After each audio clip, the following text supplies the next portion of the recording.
Subversion is the term, if you look in a dictionary or criminal code to that matter, usually is explained as a part of activity to destroy things like religion, government, system, political, economical system of a country. And usually it's linked to espionage and such romantic things as blowing up bridges, sidetracking trains, cloak and dagger activity in Hollywood style. What I'm going to talk about now has absolutely nothing to do with the cliché of espionage or KGB activity of collecting information. So the greatest mistake or misconception, I think, is that whenever we are talking about KGB, for some strange reason, starting from Hollywood movie makers to professors of political science and quote-unquote experts on Soviet affairs, or Kremlinologists as they call themselves, they think that the most desirable thing for Andropov and the whole KGB is to steal blueprints of some supersonic jet, bring it back to Soviet Union and sell it to the Soviet military-industrial complex. It's only partly true.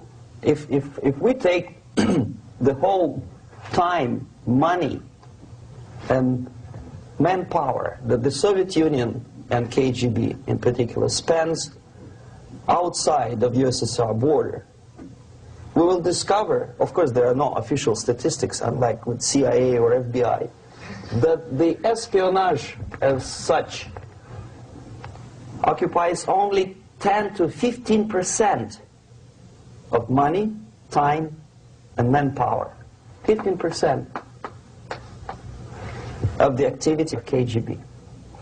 The rest, 85%, is always subversion. And unlike a dictionary of English, Oxford Dictionary, subversion in Soviet terminology means always a destructive, aggressive activity aimed to destroy the country, nation, or geographical area of your enemy. So there's no romantics in there, absolutely. No blowing up bridges, no microfilms in Coca-Cola cans, nothing of that sort. No James Bond nonsense. It's most of this activity is overt, legitimate, and easily observable if you give yourself time and trouble to observe it. But according to the law and law enforcement systems of the Western civilization, it's not a crime. Exactly because of misconception, manipulation of terms. We think that subverter is a person who is going to blow up our beautiful bridges. No. Subverter is a student who comes for exchange, a diplomat, an actor, an artist, a journalist like myself was 10 years ago. Now, subversion is an activity which is a two-way traffic. You cannot subvert an enemy which doesn't want to be subverted. If you know history of Japan, for example, before 20th century, Japan was a closed society.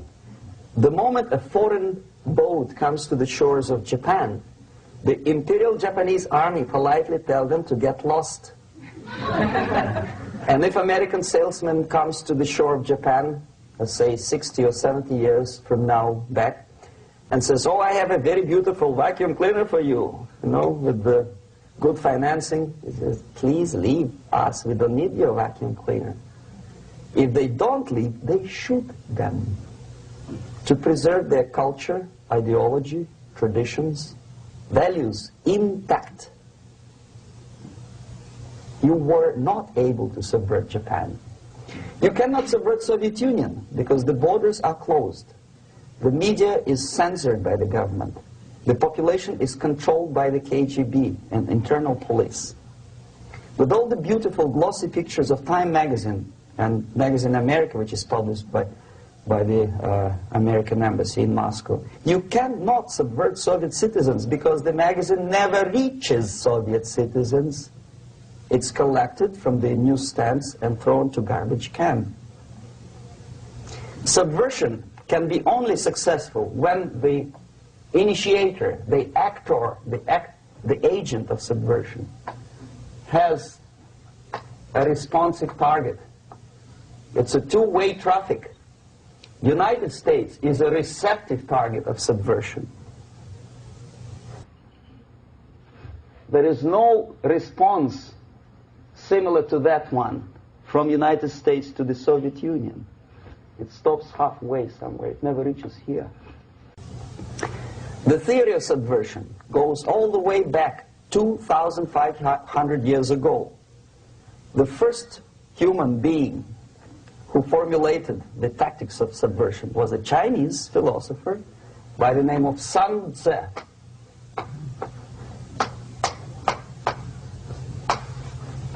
2,500 years BC.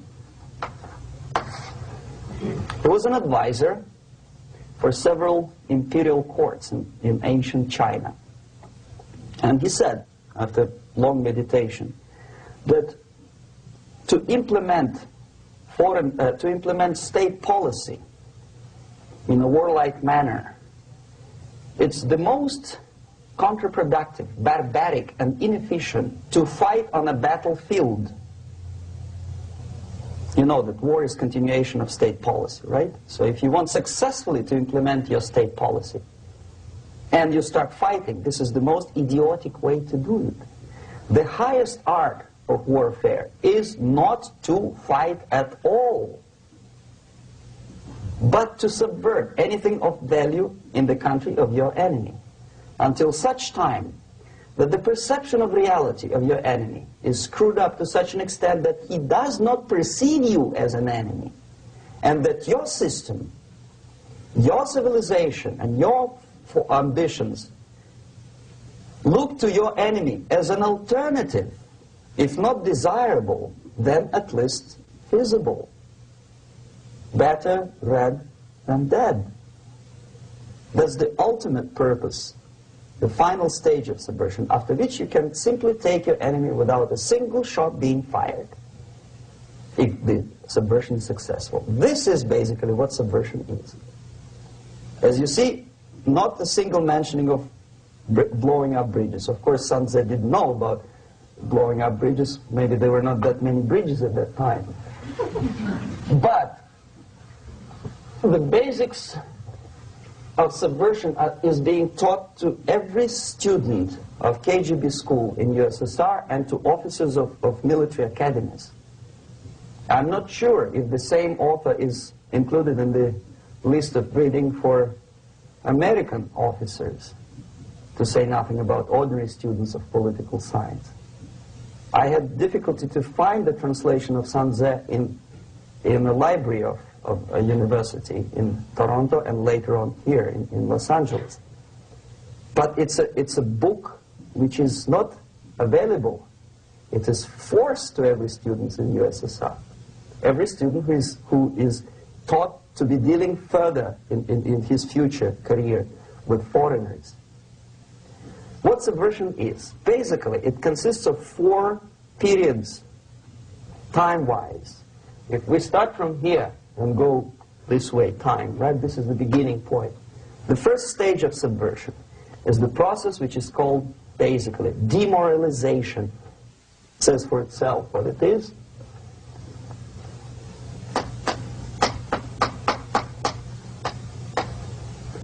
It takes from,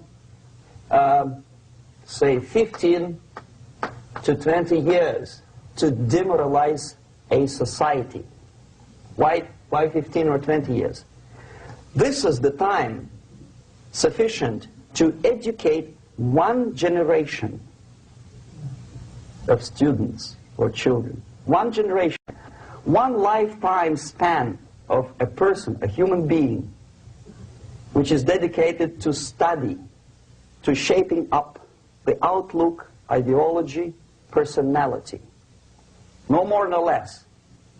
Usually it takes from 15 to 20 years. What it includes? It includes influencing, or by various methods, infiltration, propaganda methods, direct contacts, doesn't really matter. I will describe them later. Of various areas where public opinion is formulated or shaped. Religion, educational system, social life, administration, law enforcement system, military, of course, and labor and employer relations, economy. Okay? 5 areas. I will not write them down because we will not have enough space. Sometimes when I describe all the methods, students ask me question, are you sure this is the result of the Soviet influence? Not necessarily. You see, the tactic of subversion, about which I'm talking, is similar to the martial art, the Japanese martial art. If some of you are familiar with that tactic, probably you will remember that if an enemy is bigger and heavier than yourself, it would be very painful to resist his direct strike. If a heavier person wants to strike me in the face, it would be very naive and counterproductive to stop his blow. The Chinese and Japanese judo art tells us what to do.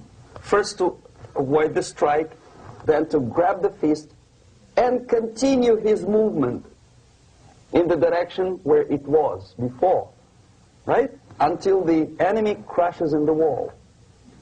You see? So, what happens here? The target country obviously does something wrong.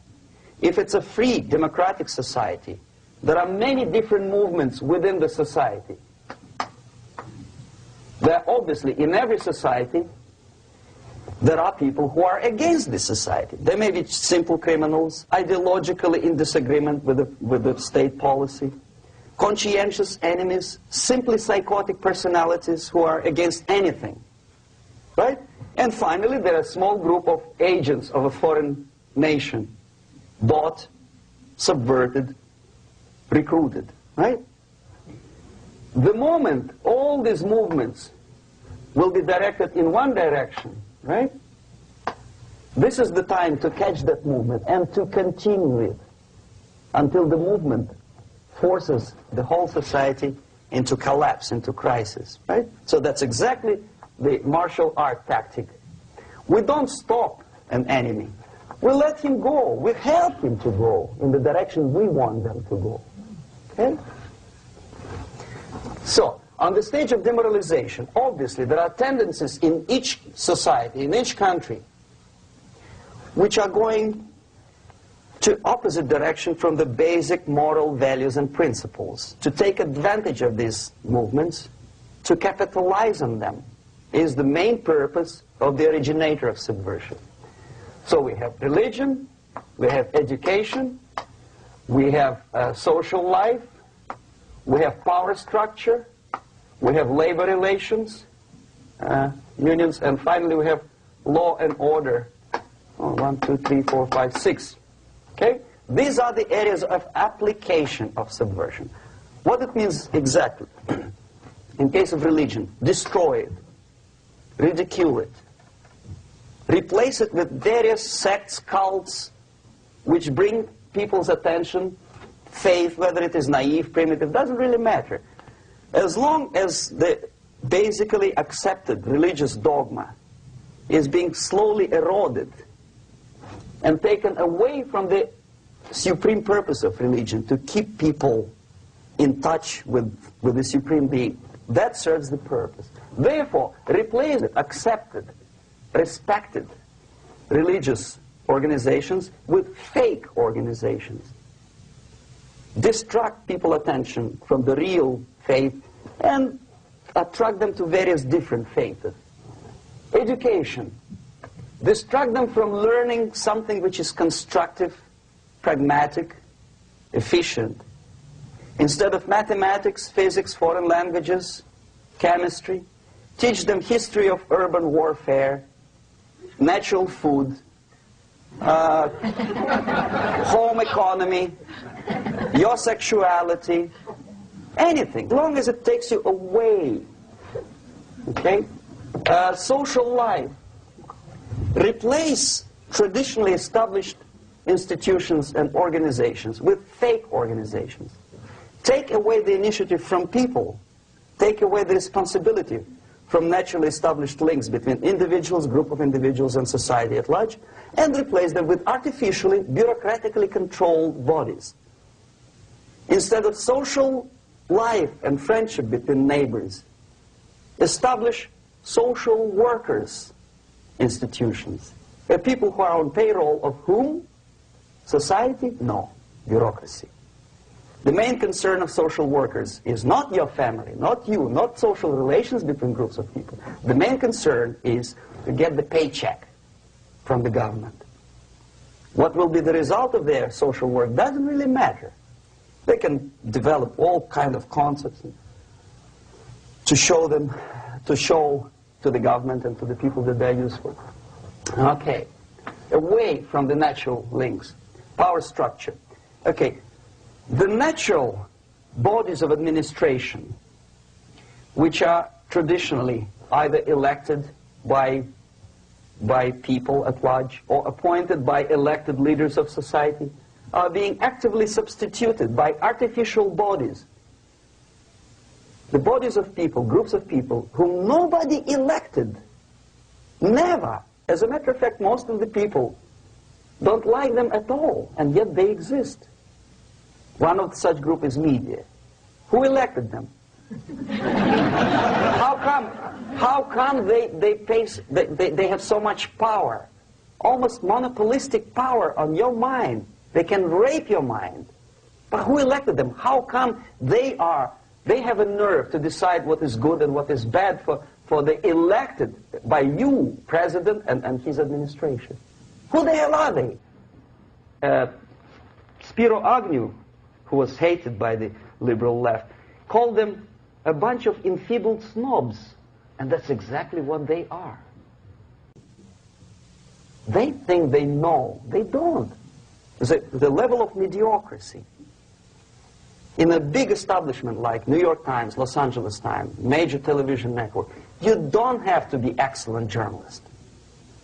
You have to be exactly a mediocre journalist. That's easier to survive. There's no competition anymore. You have your good, nice income, $100,000 a year. That's it. Whether you're better or worse doesn't really matter anymore. As soon as you're smiling to the camera and do your job. That's it. No more competition.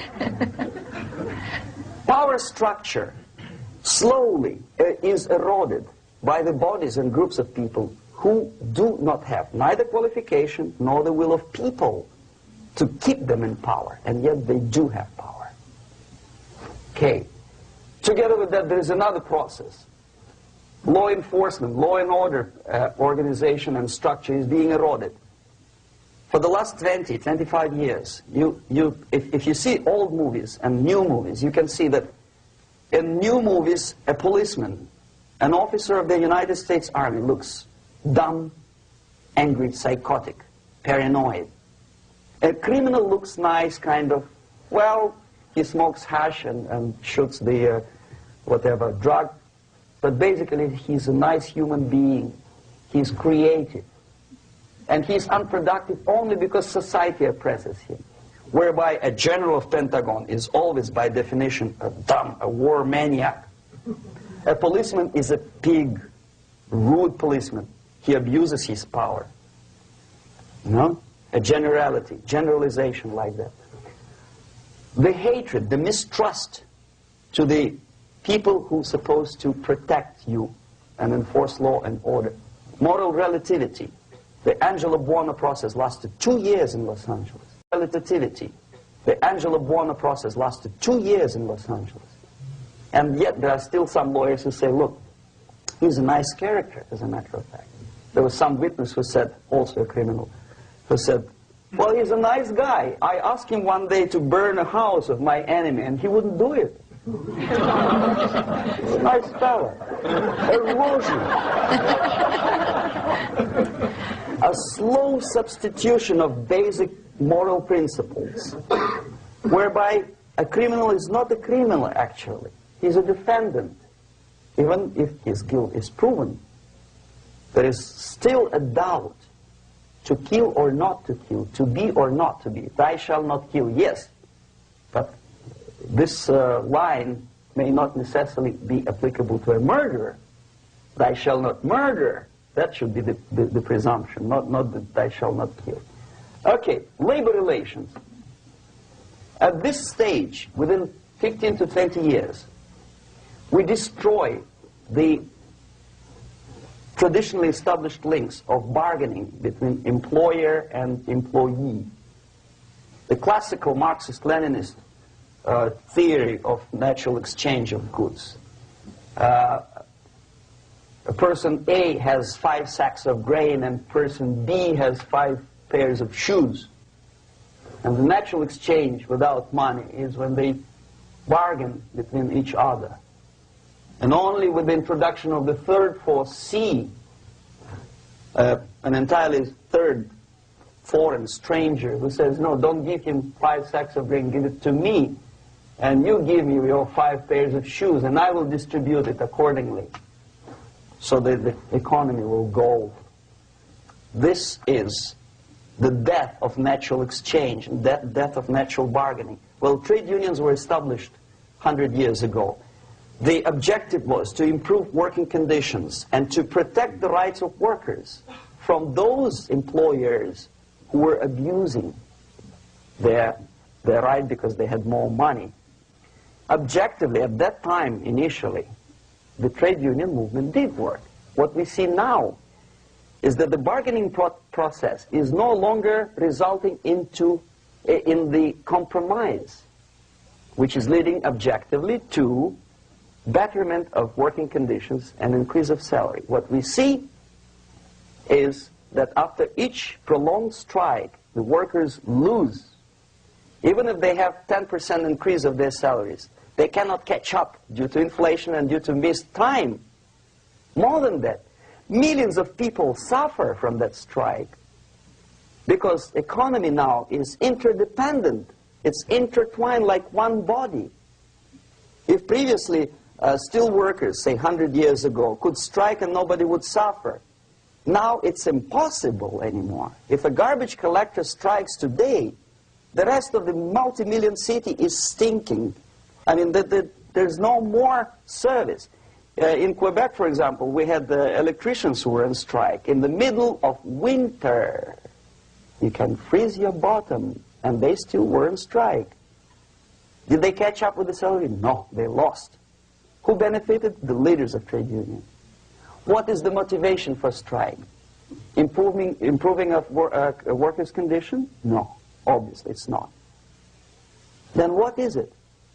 Ideology. To prove to these capitalists. And the obedient horde of workers, like sheep, follow these people. And they cannot disobey. Why? Because if they do, you know what happens to them. Pickets, murders, shooting truck drivers by picketers. In Montreal, for example, I saw with my own eyes when I was correspondent of CBC International, Canadian Broadcasting Corporation, when the workers of aircraft factory destroyed computers and the equipment in the factory. And the administration employed strike breakers. Their cars were turned upside down and burned. Their houses were burned. Their kids were intimidated. And some victims were there. Of that you can be sure. Why? To improve conditions of workers? No. Ideology. Okay, so this is what happens basically. It may or may not happen without the help of the Soviet Union. But the natural tendencies are being greatly taken advantage of and capitalized by the Soviet propaganda systems. How? Whenever trade union strikes, we have influx of propaganda, mass media, ideological dissemination. The workers' right, and we repeat it like parrots. Yes, workers' right. Whose rights? Workers? No. The only freedom of worker to sell his labor according to his own desire and will is taken away from him. By whom? By trade union boss. Unlimited power is given. Responsibility. I want to sell my labor not for $2.50 an hour, but for $2. I don't have right. My freedom is denied to me. I know that if I sell my work for $2 an hour, not for $3 an hour, I will compete better with the other guy who is lazy and more greedy. I don't need $3. I need only $2. No, I was made to believe by media, by business, by advertising agencies that I need more and more and more. Have you ever heard any advertising on TV to consume less? No. No way. Whether you need a six-cylinder car or not, you have to buy it. And hurry up. When I was driving here, on the local radio station, an excited announcer said, "You hurry up, rush and save, save, save. There is a pantyhose sale." Save by buying more. Of course. It would be too naive to expect that KGB makes that advertising agency to do such a crazy commercial. No, of course not. But what we did when I was working for Novosti Press, we would snow plow editorial offices, student organizations, religious groups with literature of class struggle. If not directly Marxism-Leninism propaganda, then a propaganda of a legitimate aspirations of working class, betterment of life, equality. Equality, mind you. President Kennedy once said, "We will make America to believe that people are born equal." Are people born equal? Is there any mentioning in the Bible or any other holy scripture in any religion, if you don't believe me, go to the library and check it, there is not a single word about equality. Just the opposite. By your deeds, God will judge you. What you do is important. The merit of your personality. You cannot legislate equality. If you want to be equal, you have to be equal. You have to deserve it. And yet we build our society on the principle of equality. We say people are equal. We know it is false. It's a lie. Some people are tall and stupid. Others are short, bold, and clever.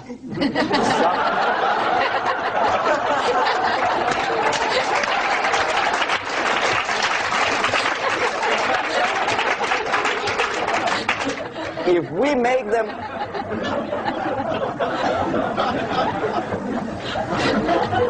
make them equal by force, if we put the principle of equality in the basis of our socio-political structure, it's the same thing as building a house on sand. Sooner or later it will collapse, and that's exactly what happens. And we, as Soviet propaganda makers, are trying to push you in the direction which you go yourself. Equality, yes, equality. People are equal. Land of equal opportunities. Is it true or not? Think about it. Equal opportunities. Should there be equal opportunities? For me and for a lazy bastard who comes here from some other country and immediately registers as a welfare recipient benefits? I never received a single dollar. No, sorry, I did receive once. But I never applied for welfare. For the 13 years, I took any job. Security guard, journalist, taxi driver, anything. Well, I was restless, but some people don't like it. They immediately. So why should we have equal opportunities? Why? The equal opportunity to excel. Equal opportunity in equal circumstances, yes, but we know people are different. To excel, yes, provided we reach the same level of excellency, perfection, which is hypothetical, distant future. Yes, maybe. But we know perfectly well that even with the best intentions, people could not be equal. Why should we have equality in the, say, legal system? Myself, I'm considering myself a law-abiding citizen, and a person who comes here to rob and shoot, say, the United States administration under Carter imported thousands of Cuban criminals. They were non-criminals, yet they were accepted. Do you think it's fair if myself and my wife from Philippines, who work like a, excuse me, horse as a lab technician in a hospital, should have the same rights as a criminal from Cuba? Why? And yet we repeat as parrots, equality, equality, equality. And the Soviet propaganda system helps us to believe that equality is something which is desirable. Democracy, as it was established by fathers of this country, of this system in the last century, is not equality. It's the system where different people, unequal people, have a chance to survive and help each other in constant competition, in constant perfection, not in equality, which is superimposed from a godfather or a nice person in Washington, D.C. And the absolute equality exists in Soviet Union, quote-unquote equality. Everybody is equal in dirt, except some people are more equal than the others in Politburo. So, the moment you bring a country to the point of almost total demoralization, when nothing works anymore, when you are not sure whether it is right or wrong, good and bad, but there's no division between evil and good, when even the leaders of church sometimes say, well, violence for the sake of justice, especially social justice, is justified in countries like Nicaragua, El Salvador, well, maybe Rhodesia, and we listen to them and say, yeah, probably it's true. Is it true? No, it is not true. Violence is not justified, especially for the sake of quote-unquote social justice introduced by Marxist-Leninists, that is my former colleagues from Novosti Press Agency. Okay, so we reached that point. The next step is destabilization.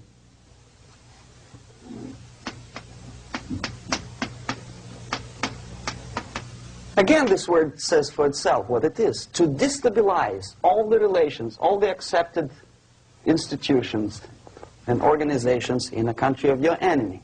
How you do it? You don't have to send a battalion of KGB agents to blow up bridges. No. You let them do it themselves. The area of application is, again, it's narrower now. Not like the previous case. The overt legitimate actions of the KGB in this case would be hardly noticeable. There is no crime if a professor who recently went to USSR introduces a course of Marxism-Leninism in a Californian college, for example. Nobody is going to come to his doorstep and say, okay, mister, come, you are under arrest. No, it's not a crime. It's not even considered a moral crime against your country. So the area of application here is narrowing down to economy, again, labor relations, right? To law and order, plus military. And economy, law and order. Yes, and again, the media, but wider scope, little bit different. I'll explain later. Okay, basically 3 areas. Economy. The radicalization of bargaining process. If on that stage we still could achieve, theoretically, some positive compromise between the negotiating sides with say, the arbitrary, introduction of arbitrary judges, a third side, objectively judging the demands of both sides. Here it's radicalization. On the stage of destabilization, we cannot come to compromise even within a family. The husband and wife couldn't figure out which is better. Husband wants his kids to eat at the table, and wife wants him, a child, to roam around the room and drop food all over the floor. They cannot come to compromise unless they start a fight. It's impossible to reach a compromise, constructive compromise, between neighbors. Some people say, I don't like you to watering your lawn at that time because exactly at that time I'm walking my dog and he's getting nervous. He cannot pass his bowels, you know. So they cannot compromise. They go to a civil court or something like that. radicalization of human relations. No more compromise. Fight, fight, fight. The normal, traditionally accepted relations are destabilized. The relations between teachers and students in schools and colleges. Fight. The relations between, in economical sphere, between laborers and employers are further radicalized. No more acceptance of the legitimacy of demands of workers. Unlike Japanese, with the theory Z, if you ever heard about it, where the workers are involved in the decision-making process, therefore they don't have moral incentive to fight their bosses. In the United States, it's just the opposite. The harder is the fight, the better. The more heroic they look. When the Greyhound network was on strike recently, the correspondents of local TV networks all over the United States were approaching the strikers, and they say, oh yes, we are doing something nice. They look like heroes, and they were proud. There was some family, the husband was bus driver. Now they decided in a protest against the bosses to camp somewhere in the forest. And they were presented to the audience as a heroic, nice people. You see? The violent clashes between passengers, picketers, and the strikers are presented as something normal. 10, 15, 20 years ago, we would be angry, say, why so much hatred? Today we are not. We say, well, it's commonplace. Radicalization, militarization sometimes. As I explained on that stage, I took a step a little bit further. Shooting people. Okay, law and order now also is pushed into the area where previously people settled their differences peacefully and legitimately. Now we are getting with this court cases in the smallest irrelevant cases. We cannot solve our problems anymore. The society at large becomes more and more antagonistic between individuals, between groups of individuals, and the society at large. The media puts himself in the opposition to the society in general, at large. Separate, alienated. Okay? On that stage, you remember I was talking a couple of hours ago about the sleepers.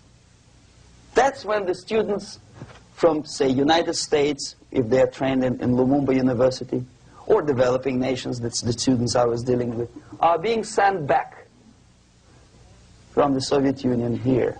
Or if they were already in the United States, in the country, which is an object of subversion, they spring to action. The sleepers go up. They slept for 15 to 20 years. Now they become leaders of groups, preachers, I don't know, public figures. Prominently they actively include themselves in a political process. All of a sudden we see a homosexual. 15 years ago he did his dirty job and nobody cared. Now he makes it a political issue. A political issue. He demands recognition, respect, human rights, and he rallies a large group of people. And there are violent clashes between him and police, his group and ordinary people, no matter what. It's black against white, yellows against green, doesn't matter where the division line goes. As long as this group come into antagonistic clash, sometimes militantly, sometimes with firearms, that is destabilization process. The sleepers, many of whom are simply KGB agents, become leaders of the process of destabilization. Doesn't mean that Comrade Andropov sends Comrade Ivanov to the United States. The person who takes care is already here. He is a respected citizen of the United States. Sometimes he gets money from various foundations for his legitimate struggle for, I don't know, human rights, women's rights, kid lib, prison lib, whatever. There are sympathetic Americans who donate their money to him. This stabilization process usually leads directly to the process of crisis. In case of developing nations, that's the area where I was active. The process starts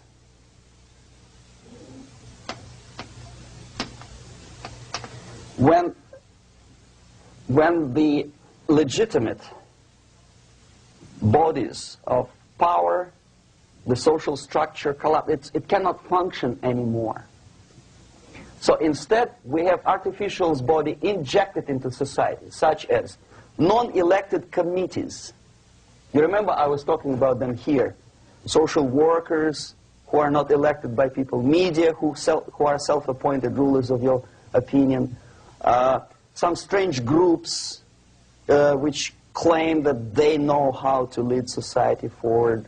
They don't usually. All they care is how to collect donations and sell their own concocted ideology, mixture of religion and ideology. Here, we have all this artificial body claiming power. If the power is denied to them, they take it by force.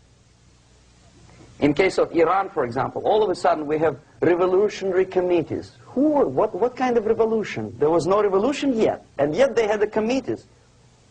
They were taking power of judgment. They had the power of execution, they had the power of legislation, and that they had the power of judicial. All of them combined in one person, who is half-baked intellectual, sometimes graduated from Harvard University or Berkeley. He comes back to his country and he thinks that he knows the answer to all the social, economical problems. Okay? Crisis is when society cannot function anymore productively. It collapses, obviously. That's the word for crisis. So therefore, the population at large is looking for a savior. The religious groups are expecting a Messiah to come. The workers say, we have family to feed. Let's have a strong government, maybe socialist government, centralized. When somebody put the employers on their place and let us work. We are sick and tired of going to strike and missing overtime and all that stuff. We need some strong man, strong government, a leader, a savior is needed. Population is sick and tired already. And here we are. We have a savior. Either a foreign nation comes in, or the local group of leftists, Marxists, no matter what they call themselves, Sandinista, a reverend or some sort, Bishop Muzureva, like in Zimbabwe, doesn't matter. A savior comes and says, I will lead you. So we have two alternatives here. Civil war and invasion. Okay? See how it goes? Civil war, we know what it is. Lebanon is the best example. The civil war, which was artificially implanted in Lebanon by injection of force of PLO, Palestinian Liberation Organization. Invasion we have in many other countries like Afghanistan, name any East European country, it was invaded by the Soviet army. But the result is the same. The next stage is normalization. Normalization is a very ironic word, of course. It is borrowed from 1968 situation in Czechoslovakia, when the Soviet propaganda and after them New York Times declared the country is normalized. The tanks moved into Prague, so there is no more Prague Spring, there is no more violence. Normalization. At that stage, the self-appointed rulers of the society don't need any revolution anymore. They don't need any radicalism anymore. So this is the reverse from destabilization. Basically, it is stabilizing the country by force. So all the sleepers and activists and social workers and liberals and homosexuals and professors and Marxists and Leninists are being eliminated physically sometimes. They've done their job already. Okay? They are not needed anymore. The new rulers need stability to exploit the nation, to exploit the country, to take advantages of the victory. Okay? So no more revolutionaries, please. And that's exactly what happens in a number of countries. You remember Bangladesh? This is the crisis in which I was instrumental. First they had Mujibur Rahman. In 1971, he was the leader of People's Party, Awami League, with mustache like Stalin. He was in Russia many times. In 5 years, he was shot by his former colleagues, Marxists. He fulfilled his function. In Afghanistan, it happened 3 times. First there was Taraki, then there was Amin, now there's Babrak Karmal. They killed each other successively, one after another. The moment he fulfills his duty, the first one demoralized country, the second destabilized, the third one brought it to crisis. Goodbye, comrades. Babrak Karmal comes from Moscow and put into the seat of power. Same thing happened in Grenada recently. Maurice Bishop, Marxist, was killed by Austin, what's his name, General something, who was also a Marxist. Right? So no more revolutions, please. Normalization now. From now on, no more strikes, no more homosexuals, no more women lib, no more kid lib, no more lib, period. Good, solid, democratic, proletarian freedom. That's it. Now, to reverse this process takes enormous effort. When today, United States had to invade Grenada to reverse the process of subversion. Some people say, boy, this is not good, it's not kosher to invade the beautiful country, island of Grenada. Well, why didn't you stop the process here, when Grenada was just approached by leftists? Why not to prevent Maurice Bishop to come in power in the first place? Did Grenadians want him? Very questionable. They didn't know who was Maurice Bishop in the first place. He came to power by coup d'etat himself. Okay? No, we let the situation develop further and further and further until the crisis and normalization very soon.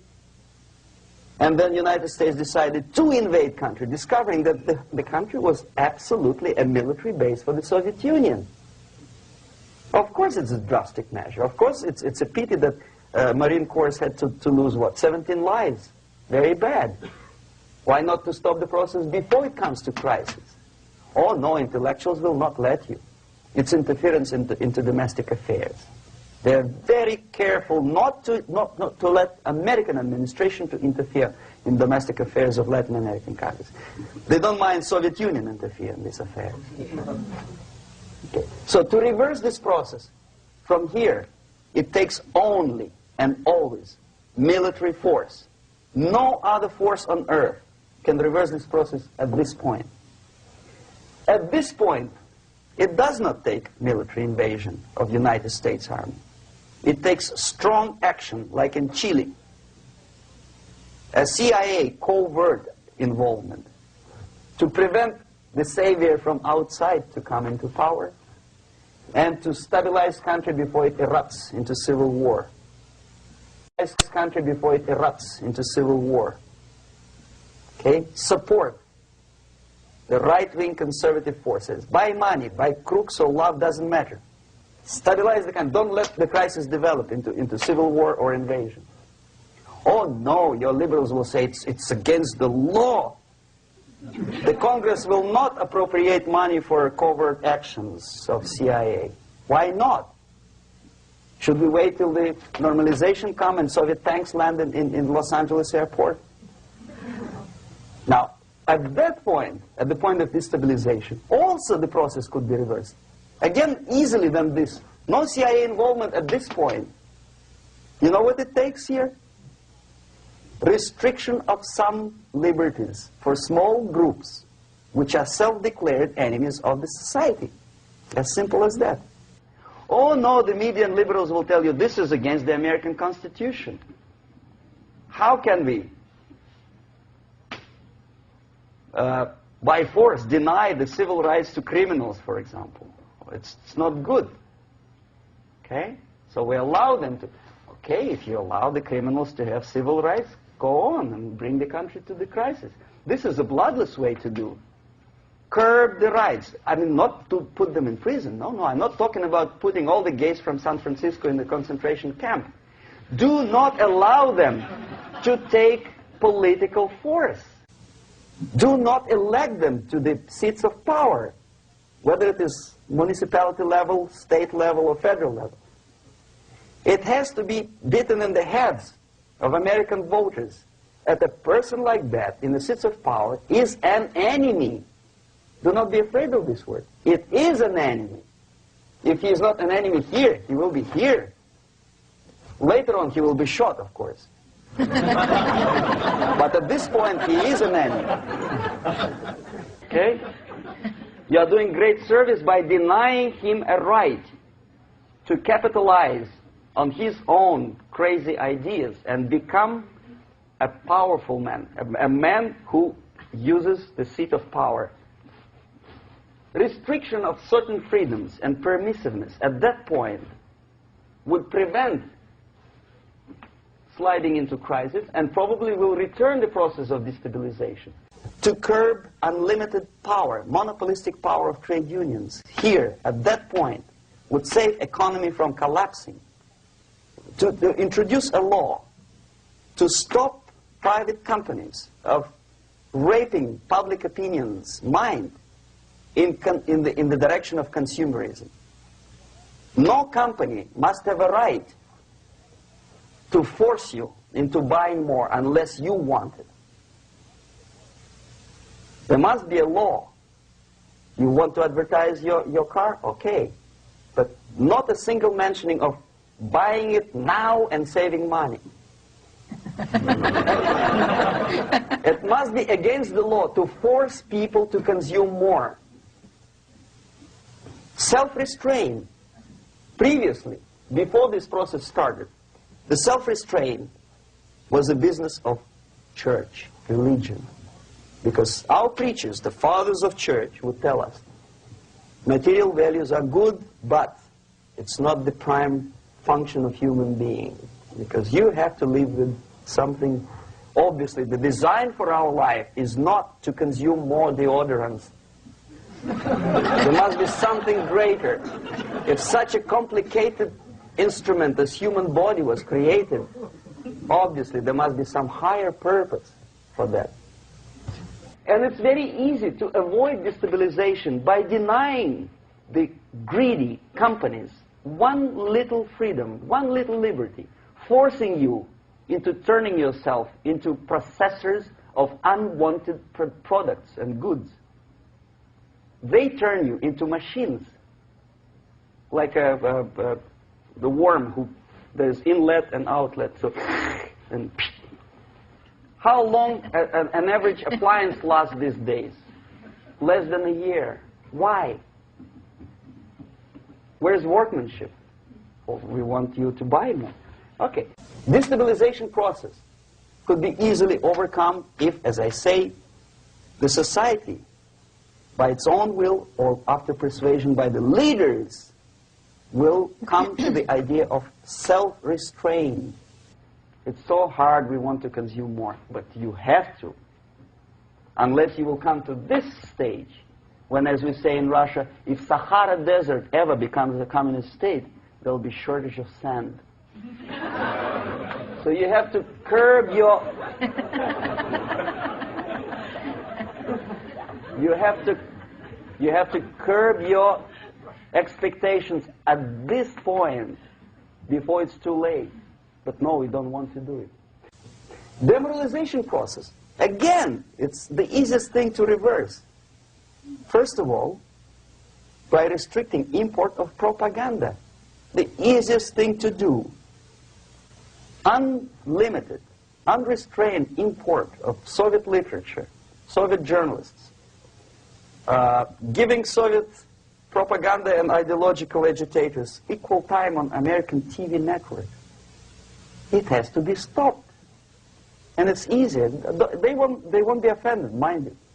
As a matter of fact, they will respect America more. But when my former colleague Vladimir Posner appears on Nightline, and Ted Koppel asks him, well, Vladimir, what do you think about this? And what can he think? He is an instrument of propaganda. He thinks what Comrade Andropov tells him to think. He's just a nice, articulate mouthpiece of the Soviet subversion system. And Ted Koppel makes you believe that my friend Vladimir Posner thinks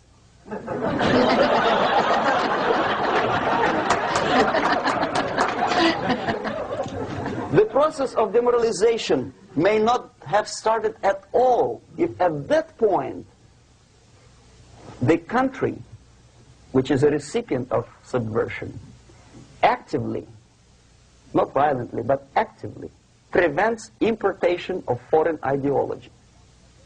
I don't want America to follow the pattern of ancient Japan.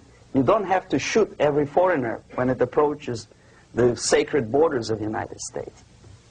But when he offers you a junk in the disguise of very shiny something, you have to tell him, no, we have our own junk.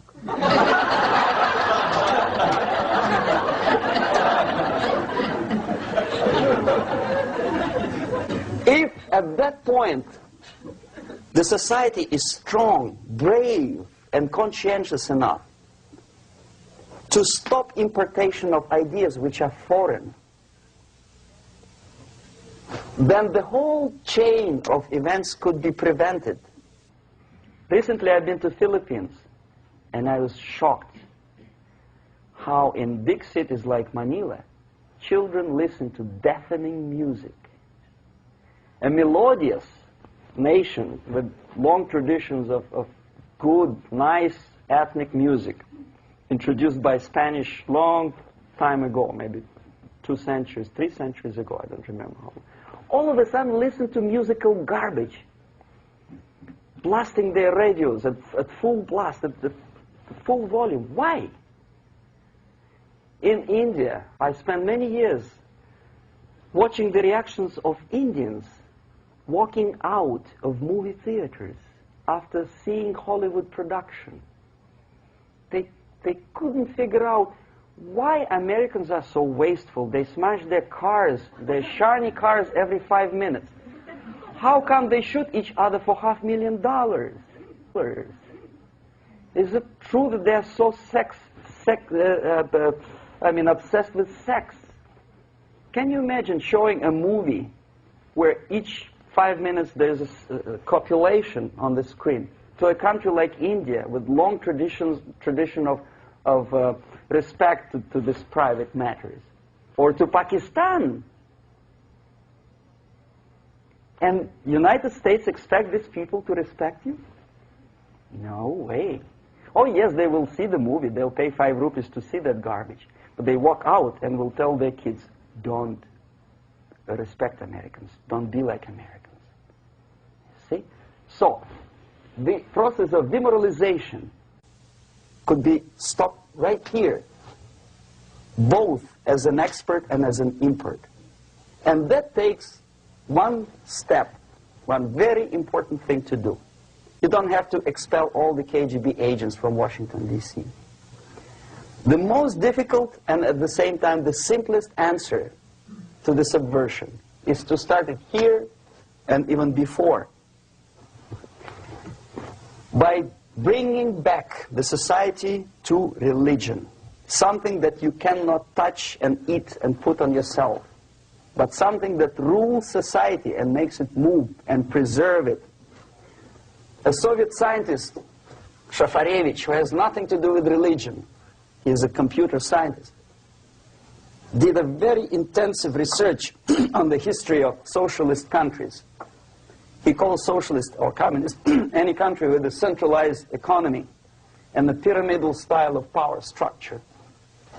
And he discovered, actually he didn't discover it, he just brought to attention of his readers, that civilizations like Mohenjo-Daro in the river Indus area, like Egypt, like Maya, Incas, like Babylonian culture, collapsed and disappeared from the surface of Earth The moment they lost religion, as simple as that, they disintegrated.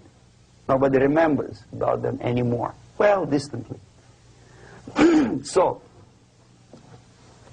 the ideas are moving society and keeping mankind as a society of human beings, intelligent, moral agents of God. The facts, the truth, the exact knowledge may not. All the sophisticated technology and computers will not prevent society from disintegrating and eventually dying out. Have you ever met a person who would sacrifice his life, freedom, for the truth like that? This is truth. I never met a person who said, this is truth and I'm ready to shoot me. To defend the truth. Right? But millions sacrifice their life, freedom, comfort, everything for things like God, like Jesus Christ. It's an honor. Some martyrs in the Soviet concentration camp died. And they died in peace, unlike those who shouted, "Long live Stalin," knowing perfectly well that he may not live long. Something which is not material moves society and helps it to survive. And the other way around. The moment we turn into 2 by 2 is 4 and make it a guiding principle of our life, our existence, we die. Even though this is true, and this we cannot prove. We only can feel and have faith in it. So the answer to ideological subversion, strangely enough, is very simple. You don't have to shoot people, you don't have to aim missiles and Pershings and cruise missiles at Andropov's headquarters. You simply have to have faith and prevent subversion. In other words, not to be a victim of subversion. Don't try to be a person who in judo is trying to smash your enemy and being caught by your hand. Don't strike like that. Strike with the power of spirit and moral superiority. If you don't have that power, it's high time to develop it. And that's the only answer. That's it. Thank you.